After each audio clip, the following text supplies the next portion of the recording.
नमस्कार दोस्तों, जनता की अदालत में हम आपको ले चलेंगे। इस वक्त एक तेजी से वीडियो वायरल हो रहा जिसमें नरेंद्र मोदी को खरा खोटा भी बताया गया और चुनाव कराने की पीछे मंशा भी बताई जा रही। एक राष्ट्र एक चुनाव के पीछे भारतीय जनता पार्टी की क्या मंशा है, जनता को कितना नुकसान उठाना पड़ सकता है, ये भी हम आपको इस वीडियो में साफ साफ बताया जा रहा है। क्योंकि ये वीडियो सोशल मीडिया पर तेजी से वायरल हो रहा है, इसलिए हम आपको दिखा रहे हैं। जरा गौर से इस वीडियो को सुनिए, फिर हम बात करेंगे। ये वीडियो सुनिए। नमस्कार दोस्तों, मोदी सरकार अपने कर्मों के दम पर पिछली बार वाली परफॉर्मेंस नहीं दोहरा सकती। ये बात खुद नरेंद्र मोदी जी को भी मालूम है। चुनाव जीतना है तो चुनाव से पहले कोई बड़ा कारनामा बहुत जरूरी है। तमाम राजनीतिक विश्लेषकों का मानना है कि इंडिया गठबंधन बन जाने के बाद जो परिस्थितियां बनी हैं, उसको देखते हुए बीजेपी की जीत स्पष्ट नहीं दिखाई देती। चुनाव जीतने के लिए सीमा पर, सीमा के बाहर या सीमा के भीतर कुछ बड़ा होना बहुत जरूरी है। दैनिक जागरण ने सीमा पर भारत की सर्जिकल स्ट्राइक की झूठी खबर फैलाई, लेकिन सेना ने साफ इनकार करते हुए सर्जिकल स्ट्राइक वाले हवा की तो हवा निकाल दी। अब सीमा के भीतर यानी देश में कुछ बड़ा करने के उद्देश्य से मोदी सरकार ने 18 से 22 सितंबर के बीच यानी कि 5 दिनों के लिए संसद का विशेष सत्र बुलाया है। विशेष सत्र का मतलब क्या होता है वो भी आपको समझना बहुत जरूरी है, तो समझ लीजिए। विशेष सत्र मतलब अगर सरकार को लगता है कि किसी विशेष विषय पर तत्काल संसद की बैठक बहुत जरूरी है, तो सरकार की सलाह पर राष्ट्रपति या फिर स्पीकर लोकसभा का विशेष सत्र बुला सकते हैं। दोस्तों, इस सत्र में एक देश एक इलेक्शन वाला बिल पेश किया जाएगा। एक देश एक इलेक्शन से पब्लिक का फायदा होगा या नुकसान होगा, ये आपको जानना बहुत जरूरी है।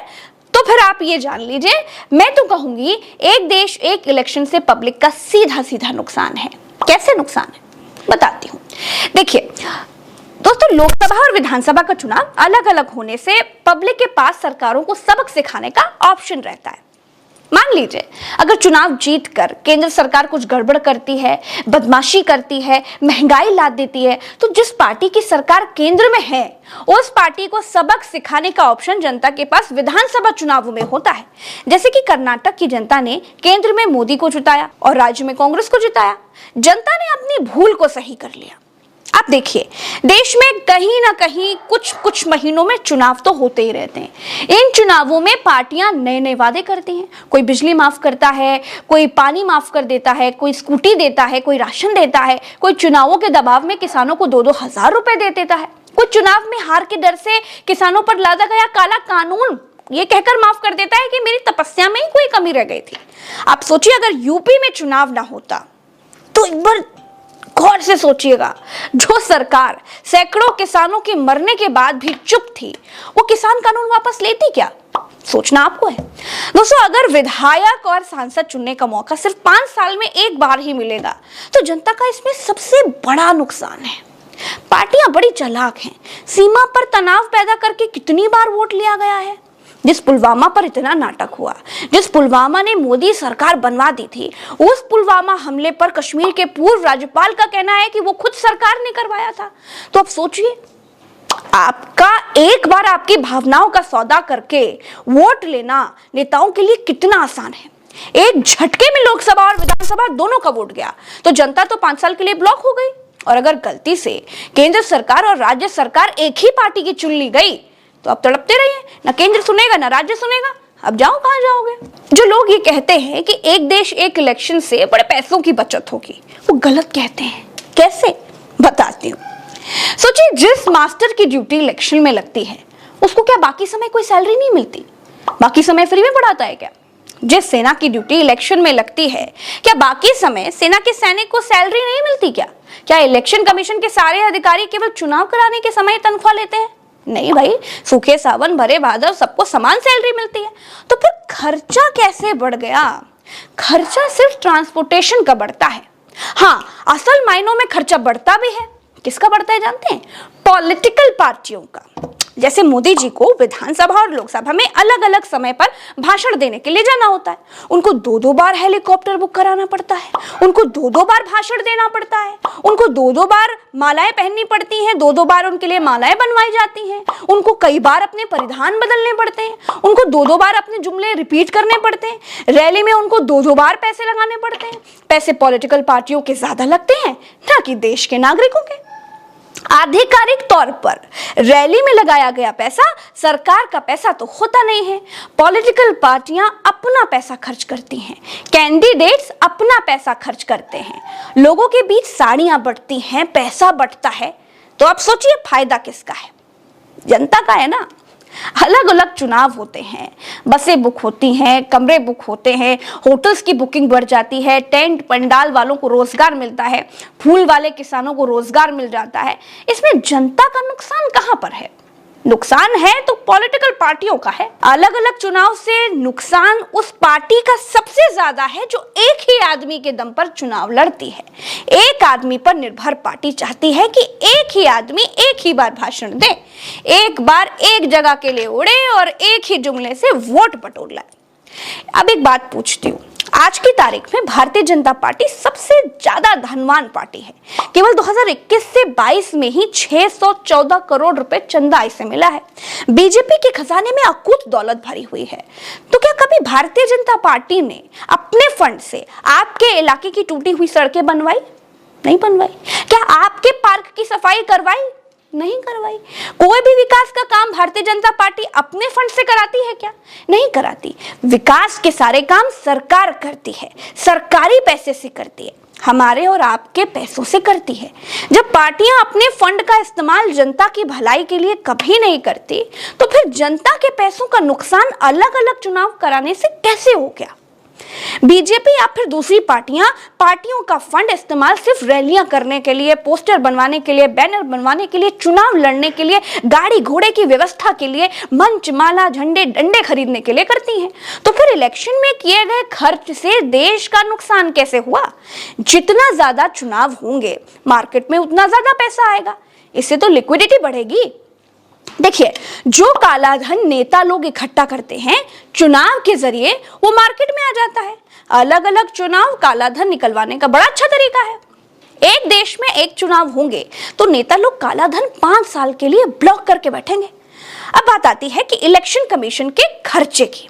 तो दोस्तों, आप ये बताइए कि जब इलेक्शन कमीशन अलग अलग चुनाव कराता है तो ज्यादा पैसे कैसे खर्च हो जाते हैं? सैलरी सबको सेम मिलती है, ईवीएम वही होते हैं, सिर्फ ट्रांसपोर्टेशन का ही खर्चा बढ़ता है। और इतना बड़ा लोकतंत्र चुनाव में ट्रांसपोर्टेशन का खर्चा नहीं उठा सकता क्या? दोस्तों, जो सरकार धन्ना सेठों का हजारों करोड़ रुपए माफ कर देती है, वो कुछ करोड़ रुपए चुनाव कराने के लिए गाड़ी घोड़ा पर नहीं खर्च कर सकती है क्या? एक साथ चुनाव कराने में तो पैसों की बचत नहीं होगी, बल्कि ज्यादा पैसे खर्च करने पड़ेंगे, क्योंकि एक साथ कराने के लिए डबल ईवीएम की जरूरत होगी, जो कि भारत के पास नहीं है। कम से कम एक बार में 6000 करोड़ रुपए चाहिए नई ईवीएम्स खरीदने के लिए। सिर्फ एक आदमी को बार बार जुमले, झूठे, साचे, जो भी भाषण है वो ना देना पड़े, इसीलिए एक देश एक इलेक्शन की बात कही जा रही है, और कोई दूसरी वजह है ही नहीं। दोस्तों, एक देश एक इलेक्शन से जनता का नुकसान है, जनता से सारे ऑप्शंस छिन जाएंगे। दोस्तों, 2019 के लोकसभा चुनावों में 60,000 करोड़ रुपए खर्च किए गए थे। ये सारे पैसे इलेक्शन कमीशन के पैसे नहीं है। इन पैसों में कैंडिडेट ने जो पैसे खर्च किए हैं उनका भी आंकड़ा जुड़ा हुआ है। एक लोकसभा सीट पर कम से कम 5 करोड़ रुपए खर्च होते हैं दोस्तों। तो 5 करोड़ को आप 545 से गुणा कर लीजिए, फिर देखिए कि पैसा किसका खर्च हुआ, इलेक्शन कमीशन का या पार्टियों का? पार्टियों का धन्ना सेठों से लिया गया पैसा मार्केट में आना चाहिए। चुनाव में पैसा भी नहीं खर्चेंगे, भ्रष्टाचार भी करेंगे, बिना 2 कौड़ी टैक्स दिए हजारों करोड़ों का चंदा भी यही डकारेंगे और लोगों को बताएंगे कि इलेक्शन में बहुत पैसा खर्च हो रहा है, इसीलिए सब चुनाव एक साथ एक करवा दो। तो ये तो वही बात हो गई कि हर्रे लगे ना फिटकरी, रंग चढ़े बड़ा चोखा। पब्लिक रिपोर्टर हूं तो पब्लिक के फायदे की बात करती हूँ, अच्छी लगे बुरे लगे मुझे फर्क नहीं पड़ता। जो लोग ये समझते हैं कि नेता कम खर्च करेगा और कम भ्रष्टाचार करेगा, तो ये बात आप भूल जाइए। पैसों की भूख ऐसी भूख है ना जो किसी की भी कभी पूरी नहीं होती, खास तौर पर नेताओं की। मोदी जी इलेक्शन कमीशन के मुखिया को आप खुद ही चुनेंगे, तो इंडिया नाम के गठबंधन से इतना डरना ही नहीं चाहिए कि इंडिया की तीसरी बैठक में ही संसद के विशेष सत्र को ऐलान कर देना पड़ गया। एक देश एक इलेक्शन से देश का नहीं, पार्टियों का खर्चा बचाने का इकलौता तरीका है। एक देश एक इलेक्शन से नेताओं की मनमानी बढ़ेगी, सरकार की मनमानी बढ़ेगी। हर चुनाव से पहले सिलेंडर, डीजल, पेट्रोल के दाम नहीं गिरेंगे। लोकसभा और विधानसभा के वोट एक साथ लेकर पार्टियां आपको फिर अगले 5 साल के बाद ही मिलेंगी। या फिर जो सांसद विधायक काम ना करे, जो सरकार अपनी अय्याशियों के लिए जनता पर महंगाई का बोझ ला दे, उनको हटाने का भी अधिकार जनता को दिया जाना चाहिए। बीजेपी की हालत जिन राज्यों में चुनाव होने जा रहे हैं वहां बड़ी टाइट हो गई है। मध्य प्रदेश, राजस्थान, छत्तीसगढ़, महाराष्ट्र, तेलंगाना आदि आदि में बीजेपी संघर्ष करते हुए दिखाई दे रही है। अगर 2024 के चुनाव से पहले इन राज्यों के रिजल्ट आ गए तो मोदी नाम के गुब्बारे की हवा निकल जाएगी। जनता फिर उसी पैटर्न पर वोट भी कर सकती है। इसीलिए सरकार चाह सकती है कि 5 राज्यों के चुनाव और लोकसभा चुनाव साथ ही हों। वन नेशन वन इलेक्शन कराने के लिए कई संविधान संशोधित करने पड़ेंगे, राज्यों से भी इसे पास करवाना पड़ेगा। कई राज्यों की सरकारें तो अभी बनी हैं, उनका क्या होगा? बहुत से सवाल हैं। वन नेशन वन इलेक्शन मोटे तौर पर देखेंगे अगर आप, तो फिर इंडिया नाम के गठबंधन की चर्चा को डाउन करने के लिए ही है। वन नेशन वन इलेक्शन में क्षेत्रीय दल बर्बाद होंगे, उनका पत्ता साफ हो जाएगा, ये तो बिल्कुल तय है। नेशनल पार्टियों की ही किस्मत चमकेगी। साल 2015 में IIDFC संस्थान की तरफ से की गई स्टडी में पाया गया कि अगर लोकसभा और राज्यों के चुनाव सब एक साथ होते हैं तो 77% संभावना है कि वोटर एक ही राजनीतिक दल या फिर गठबंधन को चुनेंगे। हालांकि अगर चुनाव 6 महीने के अंतराल पर होते हैं तो केवल 61% मतदाता ही एक पार्टी को चुनेंगे। देश भर में एक साथ चुनाव कराने के लिए संविधान में संशोधन करना होगा। इसके लिए संविधान के अनुच्छेद 83, 85, 172, 174 और 356 में संशोधन करना बहुत जरूरी है। दोस्तों, आपको पता है देश में 1967 तक विधानसभा और लोकसभाओं के लिए एक साथ चुनाव होते थे। साल 1967 के बाद कई बार लोकसभा और विधानसभाएं अलग अलग समय पर भंग होती रहीं, जिसकी वजह से ये क्रम टूट गया। तब से सब तितर बितर चलता आ रहा है, लेकिन इस बदलाव से भी जनता का फायदा हुआ। जनता ने अपनी सहूलियत से वोट करना शुरू कर दिया। देश किसी और को दे दिया, प्रदेश किसी और को दे दिया। दोस्तों, उम्मीद है कि इस पूरे एनालिसिस वीडियो में आपको बहुत सारी जानकारियां मिल गई होंगी। चलते हैं। तो दोस्तों, ये वीडियो आपने सुना जो सोशल मीडिया पर तेजी से वायरल हो रहा है। इस वीडियो में क्या क्या साक्ष्य दिए गए हैं और क्या कहा गया है ये भी आप सुन सकते हैं। इस वीडियो की पुष्टि हम नहीं कर सकते हैं, परंतु क्योंकि ये वीडियो सोशल मीडिया पर वायरल हो रहा है और साफ साफ कहा जा रहा है कि निश्चित रूप से भारतीय जनता पार्टी जनता के गले पर छुरी चलाने का काम करना चाहती। एक राष्ट्र एक चुनाव एक मतदान की जो बात कही गई है, इससे क्या लाभ है क्या नुकसान है, इसका भी आप सीधा सीधा अंदाजा लगा सकते हैं। प्रधानमंत्री नरेंद्र मोदी आखिर इतना घबरा क्यों गए हैं, इसके पीछे मंशा भी साफ साफ बता दी गई है। क्योंकि प्रधानमंत्री जहां पर अभी तक झूठ और पपरंडा गाकर जनता की आंख में धूल झोंकने का काम कर रहे थे, शायद अब वो धूल नहीं झोंक पाएंगे। वहीं पर जहां पर झूठ और झूठी मनगढ़ंत कहानियां लिखकर गोदी मीडिया जहां पर झूठी खबरें प्रकाशन कर लोगों को गुमराह कर देते थे, तो क्या इस बार गुमराह कर पाएंगे?